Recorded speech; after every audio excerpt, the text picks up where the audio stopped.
Olá, meus queridos amigos, 12º encontro aqui do nosso pequeno curso de Filosofia do Direito em parceria com o site Contra Acadêmicos. Eu sou o professor Marcelo Peixoto da Silveira e este é o canal Resenha Forense. Para acessar o nosso material, basta clicar nos links que eu vou colocar aqui na descrição do vídeo, certo?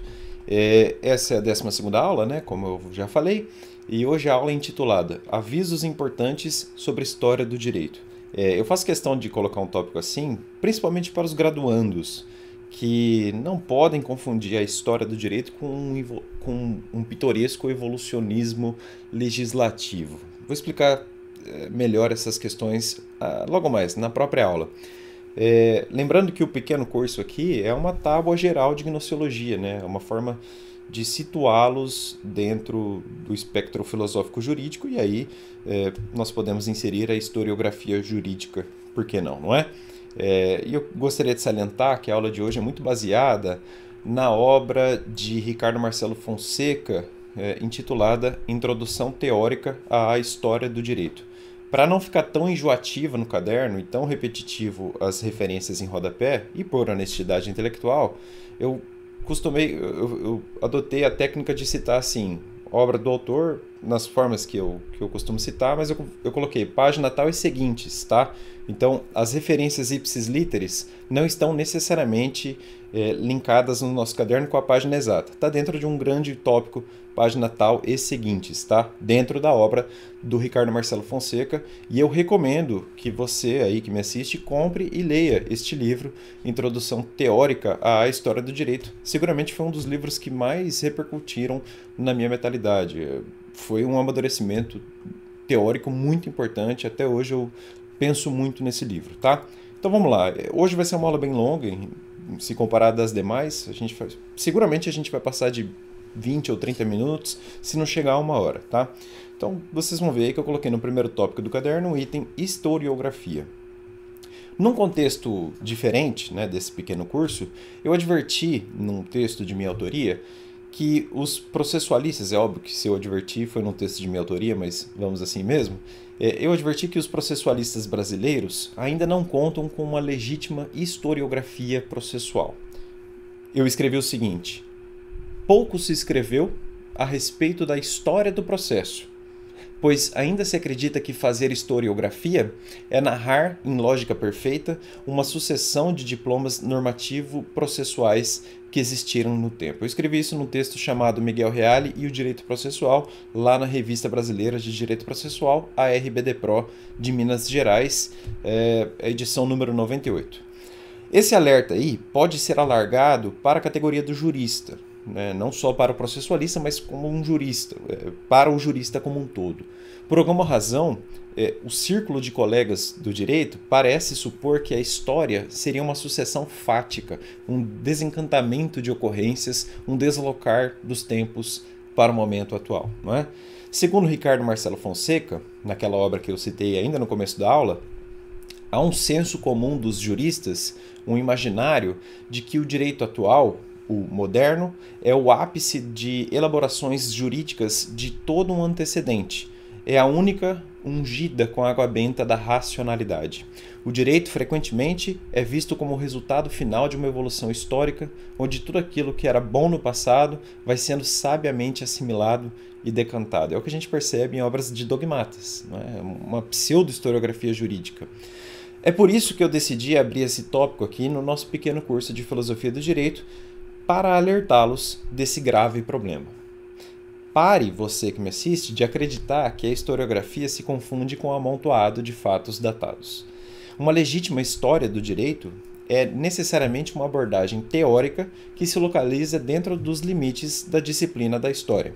Não se pode fazer história do direito sem prestar atenção nas suas contribuições. Se o direito é histórico, não pode ele se desprender de uma análise do passado, da própria sociedade onde ele se insere e de onde ele dialoga com a política, com a cultura, com a economia, com a sociedade e assim por diante. E aqui citando de novo Ricardo Marcelo Fonseca. O nosso senso comum teórico costuma definir rapidamente o que significa história do direito como o passado jurídico sendo o objeto deste saber. A história do direito, nesse senso comum, seria o conjunto de eventos e fatos que compõem o passado jurídico da humanidade, reconstituídos através de procedimentos controlados, se não mesmo objetivos, auridos do ramo das ciências humanas, em verdade, teoricamente muito tumultuoso, que é a ciência da história. Ela seria, a história, o conjunto dos eventos que compõem o passado. Isso, mais uma vez, Ricardo Marcelo Fonseca. Uma reflexão mais detida mostraria que as coisas não se passam bem assim. E aí a gente vai ver a importância da gnoseologia também nessa aula, né? Um filósofo idealista, entre aspas, diria que os fatos e os eventos não têm uma materialidade exterior a esse pensamento, mas que existem somente ideias destes fatos. Tudo que temos para essa forma de analisar o mundo não passaria de um conjunto de concepções mentais. Nessa perspectiva, o passado do direito não existe, não enquanto um conjunto de eventos concretos e materiais. Só haveria, assim, ideias ou representações dos fatos do passado, do passado do direito. A história do direito não existiria. Existiria apenas elaborações subjetivas sobre o passado do direito, tornadas possíveis através da consciência, mais uma vez citando Ricardo Marcelo Fonseca. Eu vou citar muito a obra dele hoje, e a cada parágrafo que tiver uma menção dele eu tenho que citar, senão é plágio, né? Eu tenho que citar a obra dele. Por outro lado, se pensarmos no conceito de história do direito como saber e não como objeto deste saber, e se o saber histórico fosse o conjunto de fatos do passado humano, haveria outra possibilidade teórica que consistiria simplesmente em duvidar dos critérios tradicionais de escolha de fatos que compõem o saber histórico jurídico. Seria questionar quais os meios de julgar que alguns fatos são históricos, entre aspas, dignos de registro histórico e outros não? Essa é uma pergunta que consta, mais uma vez, em Ricardo Marcelo Fonseca. A questão, vejam vocês que me assistem, é bem mais difícil. Poderíamos até falar da possibilidade de simplesmente substituir os fatos da ciência da história, que seriam, segundo Fernando Braudel, mera agitação de superfície, de oscilações breves, rápidas e nervosas, por análises estruturais de longa duração, como fizeram Lucien Febvre, eu não sei pronunciar direito o nome dele, é francês, e Marc Bloch, e boa parte daqueles da escola dos Zanalli, vou falar da escola dos Zanalli já já.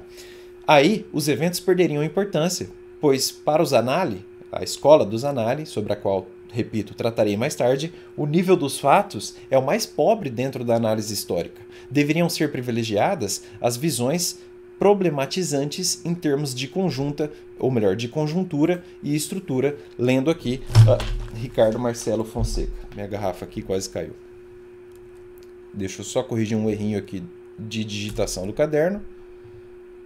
Pronto. Aí no próximo tópico, eu falo assim, o positivismo histórico. Então eu vou mostrar só duas escolas históricas, né, da historiografia, para vocês terem noção do quão fundo isso aqui vai, tá? Existem outros espectros metodológicos e teórico-históricos, mas eu só vou mostrar dois para que vocês tenham noção de como a disciplina da história não é tão simples assim. Você não pode se meter a querer falar de história do direito sem passar por isso, tá? É uma recomendação importante. Então vejam, vamos começar ali com o positivismo histórico, não é? É uma forma didática de entender essa sucessão de teorias, e sem querer fazer um evolucionismo aqui. As sementes do positivismo e suas premissas epistemológicas, plantadas por Comte, estavam destinadas a tornarem-se um dos pilares da ciência moderna. De fato, o positivismo está presente nas análises de diversas áreas das ciências humanas, como diz Ricardo Marcelo Fonseca. Podemos assinalar a existência de um positivismo filosófico, de um positivismo sociológico, de um positivismo jurídico, de um positivismo historiográfico e assim por diante. Existe o positivismo do Comte, que eu acabei de mencionar, que seria uma espécie de positivismo filosófico. Existe ainda o positivismo de Durkheim, de condão sociológico, o qual, paradoxalmente, influenciou historiadores antipositivistas como Bloch. No setor jurídico, pensa-se primeiro na escola da exegese francesa como integrante do movimento do positivismo jurídico, como em Bobbio. E uma pesquisa mais cuidadosa notará, no entanto, que esse positivismo jurídico, em certa medida, é até anterior ao positivismo de Comte, como diz Ricardo Marcelo Fonseca. A falta de percepção de uma genealogia entre as várias formas de positivismo é igualmente acentuada no âmbito do conhecimento histórico. Aquilo que se conhece como positivismo histórico, modelo do Leopold von Ranke, tinha declarada aversão aos modelos filosóficos criados no século XIX, incluindo-se os modelos e abstrações do próprio Comte. Justamente aqui, alguns autores sustentam a impropriedade que há em se denominar a história rankeana, ou seja, de Leopold von Ranke, que seria a história tradicional, segundo Peter Burke, de história positivista.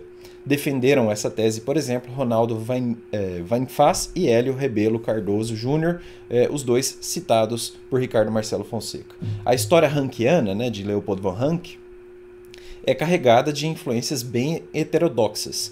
Aquilo que viria a ser chamado na Alemanha de positivismo histórico acabou se embebendo do importante movimento do romantismo alemão. A escola histórica, entre aspas, da Alemanha, entendia que a essência do homem e suas determinações fundam-se em um mesmo núcleo. Existiria uma unidade entre homens e forças da natureza. A história, como eterno fluxo de geração, plasmaria os homens, irmanando-os e reunindo-os na comunidade da autoconsciência. A partir daí é que o conceito de Volksgeist, que seria espírito do povo, numa tradução quase que literal, se torna central para essa corrente e, por consequência, para a escola da história do direito, entre aspas, lá de Savigny, não é? Para a escola histórica alemã, é na história que tudo se funde, é lá de onde se devem buscar as raízes, como diz Ricardo Marcelo Fonseca. Isso explica por que na historiografia alemã do século XIX há um caráter central aos grandes nomes, entre aspas, que serão em muitos casos lidos como encarnações da Volksgeist. Isso tem mais a ver com o romantismo alemão do que com a escola histórica alemã propriamente dita, ou mesmo do que com o positivismo filosófico de Comte, conforme Hélio Rebelo Cardoso Jr., citado pelo Ricardo Marcelo Fonseca, que até prefere usar o termo positivismo histórico para se referir a aquele tipo de conhecimento colocado em uso por Ranke e que tanto influenciou a historiografia posterior. É que há uma base epistemológica que é comum entre o positivismo jurídico e o histórico, e que acaba tornando o positivismo sociológico e o jurídico, ou melhor, acaba tocando o positivismo sociológico e o jurídico. Todos eles, isso é inegável, na minha opinião, têm uma forma de se aproximar do conhecimento, de captar o objeto. Isso é bem típico, não é, do século XVIII, ou melhor, do século XIX. É muito típico do século XIX, muito característico, né? O positivismo dos 800, como alguns gostam de colocar, e nesse sentido você encontra, mais uma vez, em Ricardo Marcelo Fonseca. Para o positivismo, a realidade é exterior ao sujeito, né? Essa exterioridade ao sujeito marca o positivismo. E aqui nós estamos no terreno da gnoseologia, mais uma vez, não é? A interação, ou melhor, a iteração entre o sujeito e o objeto. O objeto, dentro do positivismo, existe independentemente do sujeito. O objeto é, e tem uma existência que basta em si mesma. O objeto não precisa do sujeito para que ele afirme a sua própria existência. Boa parte da história da filosofia debateu o problema realismo versus idealismo e há posições intermediárias. É justamente isso, né? A teoria do conhecimento é exatamente isso dentro da filosofia. No realismo, a realidade será um dado e sobre ele a existência do sujeito, cognoscente, evidentemente, nada interfere. Para o realismo, entre aspas, a realidade, ou seja, o objeto, existe independentemente do sujeito. Há uma realidade ontológica independente da subjetividade. Corrigindo um erro de digitação e prosseguindo. Independente da subjetividade.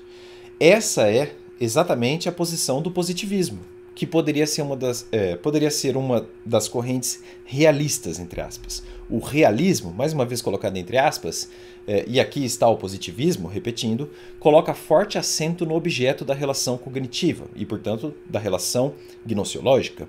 O idealismo, no entanto, diferentemente do realismo, enxerga a existência do objeto condicionada pelo sujeito cognoscente.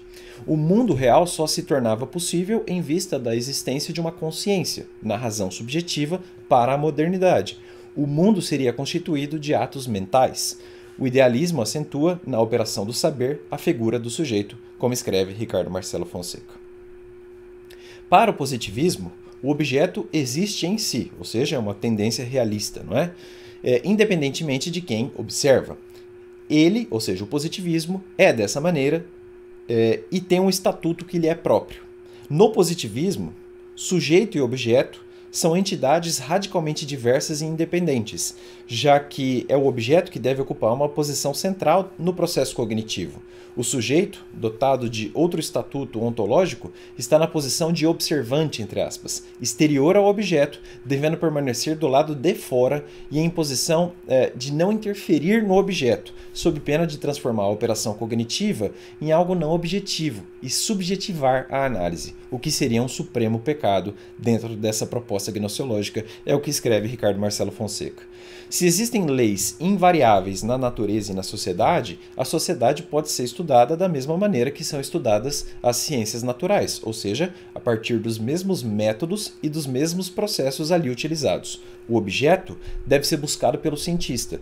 Como o químico se coloca de fora de uma reação química, o cientista social também deve se colocar de fora do objeto que ele analisa, ainda que tal objeto seja o próprio homem. O modo como o cientista natural aborda o seu objeto não deve ser substancialmente diversa do modo como o cientista social aborda o seu objeto, o homem na sociedade, presente ou passada. Num e no outro modo, o objeto deve ser tratado como coisa. É o que escreve Ricardo Marcelo Fonseca. Eis aí o princípio da neutralidade axiológica das ciências humanas dentro de um positivismo historiográfico. Seria possível fazer ciência do homem, como também se faz ciência natural, deixando-se os valores de lado.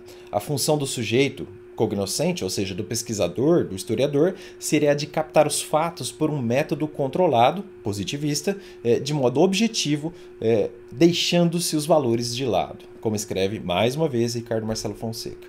O Leopold von Ranke, sem dúvida, é o maior representativo autor, ou melhor, é o mais representativo autor da assim chamada história positivista. O von Ranke formulou de modo mais ou menos explícito alguns postulados teóricos daquela que deveria ser a história científica por excelência e exatamente sobre os quais vai se constituir o terreno onde vai brotar boa parte da produção historiográfica das décadas seguintes e também do século seguinte. Esses postulados podem ser considerados como uma aplicação dos pressupostos do positivismo na epistemologia e nas ciências humanas, com vistas a formar um saber historiográfico e a formar a ciência da história. Há, portanto, uma separação radical entre o sujeito cognoscente e o objeto em cognição.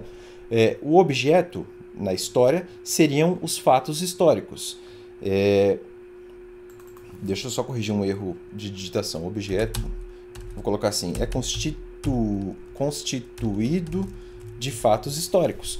Por hipótese, o historiador deve aplicar o princípio da neutralidade axiológica para atingir a imparcialidade requerida a todo historiador e deve aceitar a separação entre fatos e valores, devendo-se ater apenas aos fatos, deixando-se os valores de lado, como escreve Ricardo Marcelo Fonseca.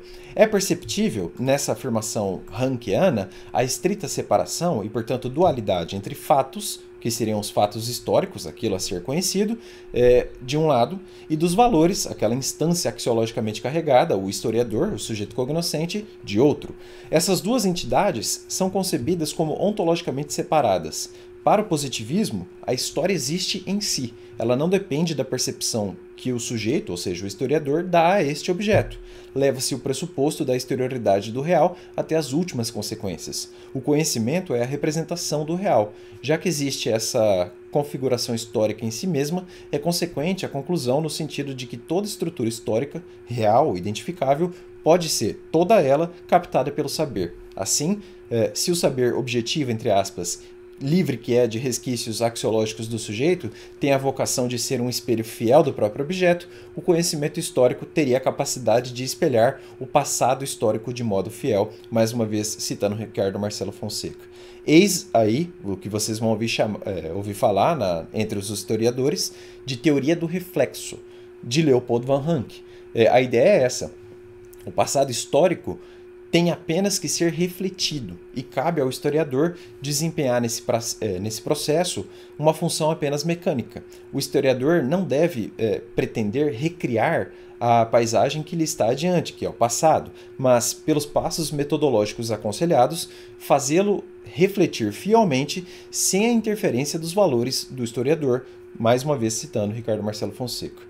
Essa glorificação da positividade jurídica vigente pode ser bem representada em duas grandes linhas temáticas: a história das fontes, de um lado, e a história da dogmática, de outro. A primeira, ou seja, a história das fontes, descreve a pura e simples evolução das normas jurídicas editadas pelo Estado, e a história da dogmática descreve a evolução das doutrinas, como propõe Antônio Manuel Espanha, que faleceu recentemente, né, grande historiador do direito. O problema: o passado jurídico é formado exclusivamente por aquilo que o legislador faz, no primeiro caso, ou por aquilo que os doutrinadores pensaram e escreveram, no segundo caso, sendo que os demais aspectos da vida social são solenemente ignorados, como avisa Antônio Manuel Espanha, ficando o direito como uma instância hipostasiada, é o que diz Luiz Fernando Coelho, citado por Ricardo Marcelo Fonseca. Um bom exemplo desses problemas, eu citaria aqui de um texto que eu gosto muito, do Luciano Oliveira. Ele propõe, até em tom jocoso, na minha opinião, o exorcismo de um dos mais famosos anacronismos reinantes do ensino jurídico, a incansável citação indisciplinada do Código de Hammurabi, de 1772 a.C., posto na mesma contextualização de uma pauta evolutiva, entre aspas, que inclui um Código Civil de 2002, um Código Comercial de 1850 ou uma prática punitiva num único pacote cognitivo, até infantil e insensível a uma série de fatores evidentemente negligenciados. O Luciano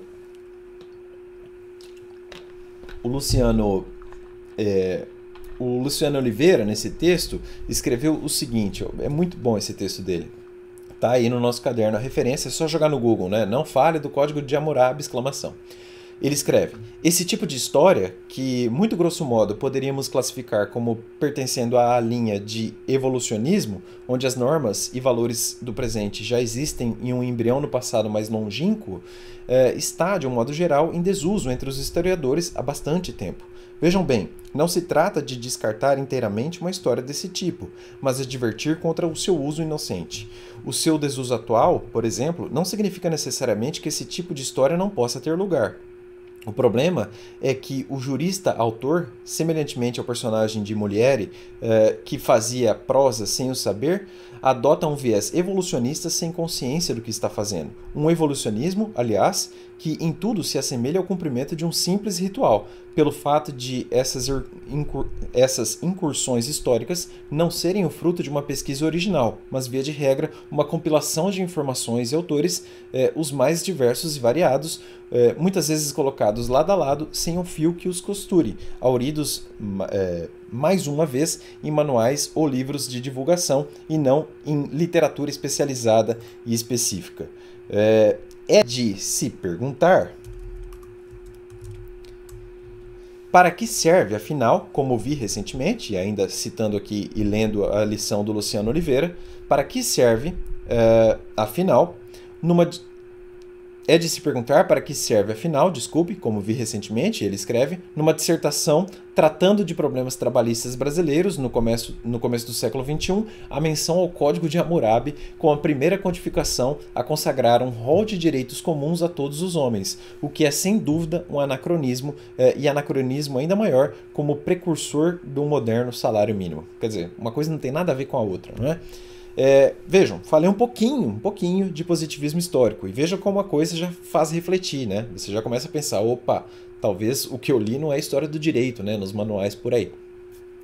Eu até tenho um texto que eu mostro, eu acho que eu peguei uns 15 ou 20 manuais de direito processual civil e de direito processual penal. Eu mostro como os processualistas insistem nessa ideia, né?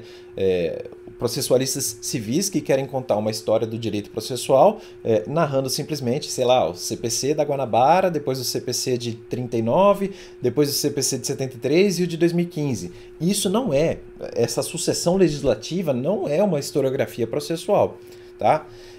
Vamos começar agora a falar da escola dos Annales, que é a escola francesa, né? A história do direito também, são nomenclaturas comuns que vocês encontram na literatura da história. Tentar traçar uma epistemologia da escola dos Annales, ou escola francesa, é algo que os seus integrantes não aprovariam. É que, para a corrente dos Annales, é de se repudiar qualquer modelo filosófico prévio que possa engessar a liberdade de abordagens na busca da história total. Segundo, eu não sei pronunciar o nome, tá? Escreve Guy com G-U-Y, Bourdet e Hervé Martin, com acento no último E, então é Hervé com H. Os historiadores franceses sempre foram desconfiados a respeito de sistematizações redutoras, dada sua consciência de extraordinária complexidade dos fenômenos sociais. Isso não significa que eles não sejam detentores de uma dada epistemologia, já que esses historiadores são portadores de uma concepção de história, portanto de uma filosofia, legível nos conceitos fundadores de sua abordagem histórica. Se o essencial de seus escritos dão destaque à metodologia histórica, abandonando toda a teoria da história, não escapam à regra e o empirismo que defendem já é uma escolha e uma concepção particular de história. É uma citação de François Dosse, acho que fala assim, dentro de Ricardo Marcelo Fonseca. Peter Burke, um autor muito famoso para descrever o movimento dos Annales, divide o movimento dos Annales em 3 períodos distintos, né? A escola dos Annales, a escola francesa, a escola historiográfica francesa, é dividida em 3 períodos, tá? É uma divisão bastante clássica que vocês encontram por aí. Primeira fase, né? 1929 a 1945. Quando a escola, entre aspas, era pequena, radical e subversiva contra a história tradicional, que eles, de certo modo, homogeneizam para melhor combatê-la. Neste período, destacaram-se as figuras fundadoras do movimento, que é Lucien Febvre, acho que pronuncia assim, e Marc Bloch, bastante famoso Bloch, não é?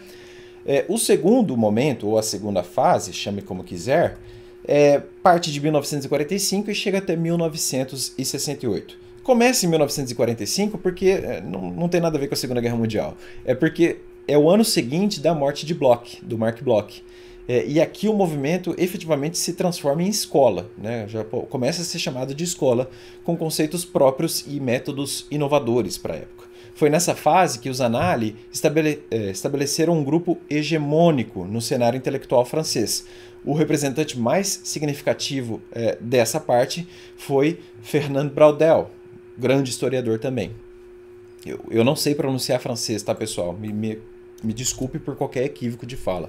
E a terceira fase, há quem divida ainda numa quarta fase, mas eu vou ficar com a divisão clássica, parte de 1968 e vai até hoje, né? Em 1968, o Fernand Braudel deixa a direção da revista, que fora publicada pelos Annales, e ocorre uma profunda fragmentação e diversidade temática e até metodológica. Surge um outro movimento dentro da própria escola dos Annales, que é intitulado Nova História. São figuras da Nova História, o Jacques Le Goff, grande historiador, o Georges Duby, o Emmanuel Leroy Ladurie, eu acho que ele é francês, por isso que eu pronunciei assim, dentre outros. E eu leio aqui o professor Ricardo Marcelo Fonseca, tá? Como surgiu, Marcelo, o movimento dos Annales? Alguns historiadores, desde as primeiras décadas do século XX, manifestaram uma reação às premissas metodológicas da escola metódica, que é a escola representante da história positivista na França. Então é a vertente francesa de von Ranke, digamos assim. Alguns professores intentaram revolucionar a historiografia, e Burke chega a falar em Revolução Francesa da historiografia. Esses autores propõem um aproveitamento das fontes não escritas, dos testemunhos involuntários, estatísticas, vestígios arqueológicos, por exemplo, etc. Contra a entronização do acontecimento, quer dizer, fato e tempo curto, propõem uma ênfase na repetição, nas permanências e nas tendências. Contra a priorização dos fatos políticos, militares e diplomáticos, ou seja, documentos oficiais do Estado, opõem um acento na análise da economia, da sociedade e da cultura. Então imaginem como isso repercute no direito, não é?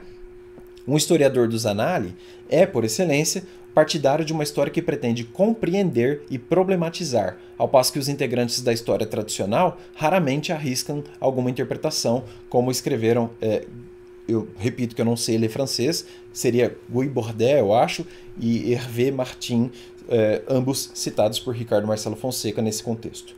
Neste ambiente, destacaram-se Lucien Febvre e Marc Bloch. Eles, ou seja, o Febvre e o Bloch, juntamente com A. Collin, fundam a revista que simboliza o movimento. Seria Les Annales d'Histoire économique et sociale. O primeiro número, eu não sei falar francês, acho que pronuncia assim, mas o primeiro número dessa revista começou a circular em janeiro de 1979, como afirma Peter Burke, citado por Ricardo Marcelo Fonseca. Antes da fundação da revista, o Marc Bloch já havia publicado o seu clássico Os Reis Taumaturgos, que tem como temática algo bem diverso dos historiadores, entre aspas, tradicionais. Estou corrigindo o erro de digitação aqui. Era a história de um milagre em obra dedicada a estudar a dimensão mágica da autoridade monárquica, especialmente em face da crença no poder de cura do rei pelo simples toque. Essa obra pode ser considerada como inspiradora da psicohistória ou da história das mentalidades que surgiram mais tarde. O Marc Bloch fez uso daquilo que Braudel chamaria de longa duração, já que o seu estudo pretendeu abarcar um período que vai do século XII até o século XVIII. Isso é muito comum também na historiografia, né? O recorte temporal. Isso é muito importante se você quiser falar de história do direito.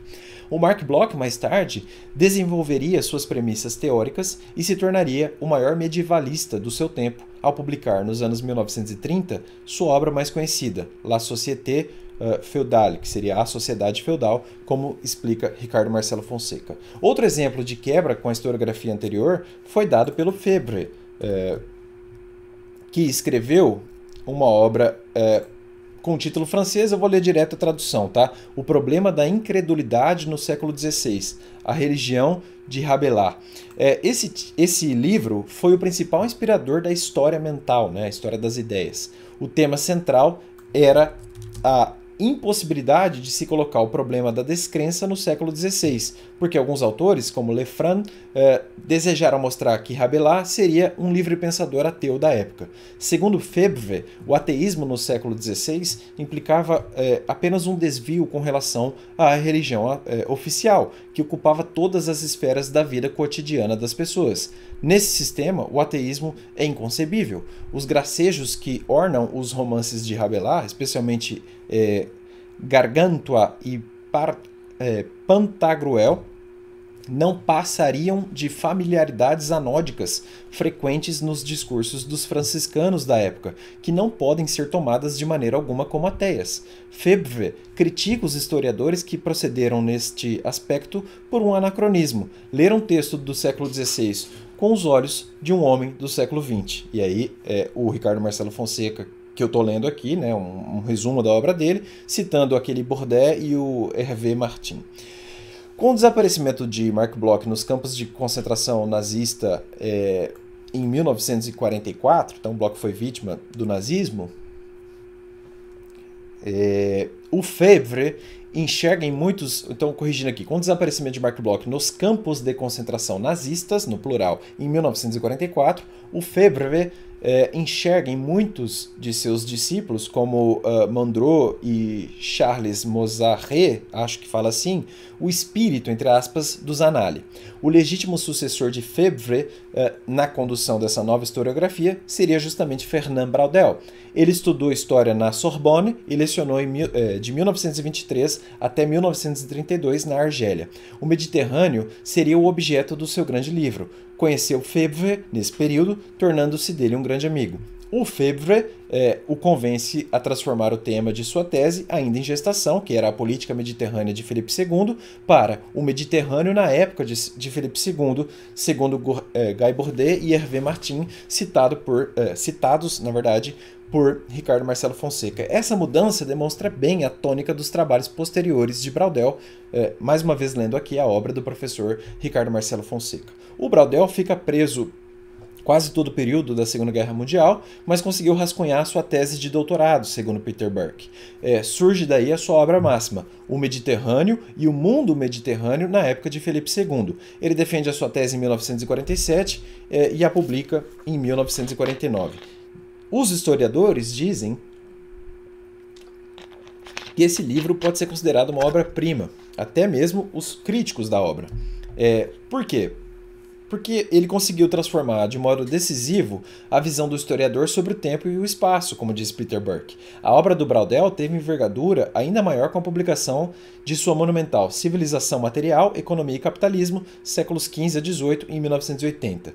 Para, eu acho que ele é espanhol, Francisco Tomás y Valiente, esse livro merece sofrer a crítica de que omite solenemente o direito da cena histórica moderna, fato contraditório com a da pretensão programática de uma história total. Para o professor Ricardo Marcelo Fonseca, a crítica é correta. O Braudel não foi somente o mais importante historiador francês de sua época, desde a morte de Febvre, em 1956, até a sua própria, em 1985. Foi também o mais poderoso. Ocupou alguns dos mais importantes postos acadêmicos no período, ou melhor, postos acadêmicos do período. Tornou-se professor do Collège de France, em 1949, e acumulou, junto com Braudel, a função de diretor do Centro de Pesquisas Históricas na Escola Prática seria de Altos Estudos, Acho que a tradução é essa em francês. Em 1956, ele se torna diretor efetivo da revista dos Annales, a qual em 1946 havia ganhado outro nome, Annales, Économie, Société, Civilisation. Na sua direção, a revista e o movimento lograram hegemonia na academia francesa, passando incólumes sobre o frisson, entre aspas, estruturalista dos anos 50, e escreveu François Dosset, citado por Ricardo Marcelo Fonseca, o seguinte: ao desafio de Claude Lévi-Strauss, nos anos 50, os Annales, com Fernand Braudel, conceituaram a longa duração como imagem capaz de unificar as ciências sociais. A despeito das rupturas do discurso da escola entre os anos 30 e 80, o próprio François Dosset, ou Dosset, não sei como é que pronuncia, reconhece que é possível tratar algumas características comuns dessa corrente. São elas: primeira, as marcas principais dos Annales, desde o seu princípio, foi o abandono das formas tradicionais de contar, entre aspas, a história. No lugar da história-narração, ocupa esse espaço a história-problema, entre aspas. O historiador, para Bloch e Febvre, não pode se contentar em escrever sob ditado de documentos, deve questioná-los, inseri-los em uma problemática. O recorte histórico não se articula mais segundo os períodos clássicos, mas perante os problemas postos em evidência e dos quais se busca a solução. É um trecho citado pelo Ricardo Marcelo Fonseca da obra de François Dosset, ou Dosset. A história deve estar a história deve estar com o olho no presente, pois o ontem e o hoje estão indissoluvelmente ligados. Como questiona Dosset, não é o passado a chave indispensável para a compreensão séria do tempo presente? É a pergunta que ele faz em tom retórico. A segunda marca é o novo aproveitamento das fontes de pesquisa. O Peter Burke reconhece a importância de Ranke, ou seja, Leopold van Ranke, ao negar as crônicas com uso de registros oficiais. No entanto, o Peter Burke entende que isso também negligenciou outros tipos de evidência. O período anterior à invenção da escrita foi posto de lado como, entre aspas, pré-história. Os registros oficiais, em geral, expressam um ponto de vista oficial. Como disse Mark Bloch, Por detrás dos traços sensíveis da paisagem, dos utensílios e das máquinas, são exatamente os homens que a história pretende apreender. A escola do Zanalli passa a fazer uso de variadas fontes, dos vestígios arqueológicos até diários de adolescentes, como fez Alan MacFarlane, para reconstituir o que ele chama de história do casamento e do amor entre 1300 e 1840, um grande recorte. Um dos instrumentos mais utilizados, aplicado com entusiasmo nos anos 50 e 60 do século XX, evidentemente, foi a história quantitativa ou história serial. Inicialmente, preocupava-se com o campo econômico, história dos preços, com Ernest Labrousse, ou Labrousse seria, a utilização da estatística pretendia dar mais objetividade às conclusões. O Labrousse demonstrou em obra de 1933 como a crise das colheitas e da economia em geral, no final dos anos 80 do século XVIII, foi uma pré-condição importante para a eclosão da Revolução Francesa.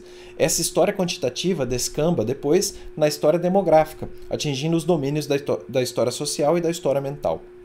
Isso explica a abordagem da morte por Philippe Arié, do medo por Jean Delumeau, da linguagem pelo próprio Peter Burke, da impotência pelo Pierre Darmon, das lágrimas por Anne-Vicente Buffo.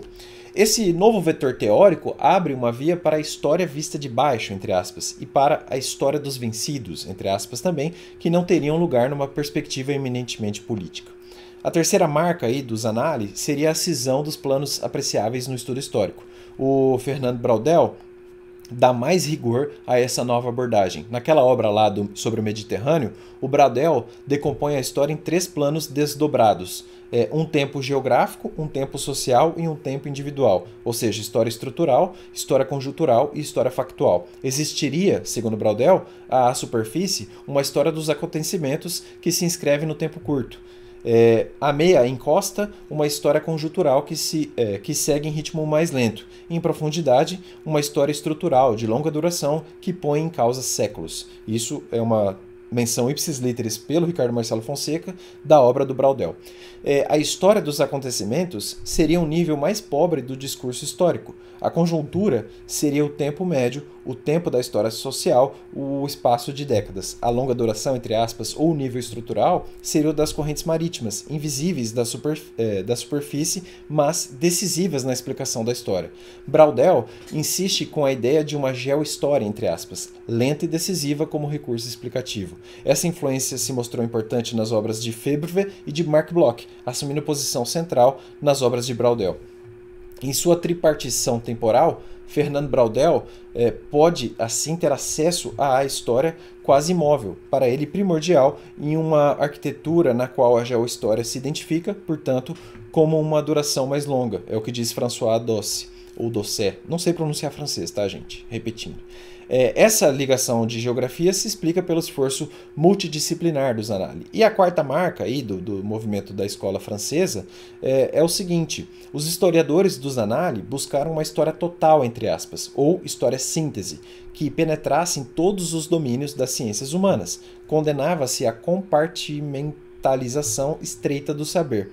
Como disse o Febvre, historiadores sejam geógrafos, sejam juristas também, e sociólogos e psicólogos, e assim por diante.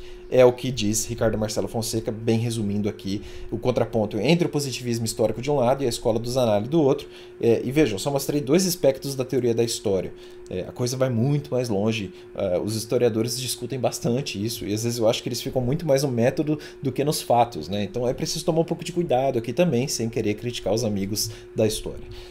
Pessoal, esse foi então o 11º encontro, não? O 12º? 12º encontro. Eu volto no 13º encontro do nosso pequeno curso de Filosofia do Direito para tratar das questões importantes do fundamento, da eficácia e da validade do direito. Até mais.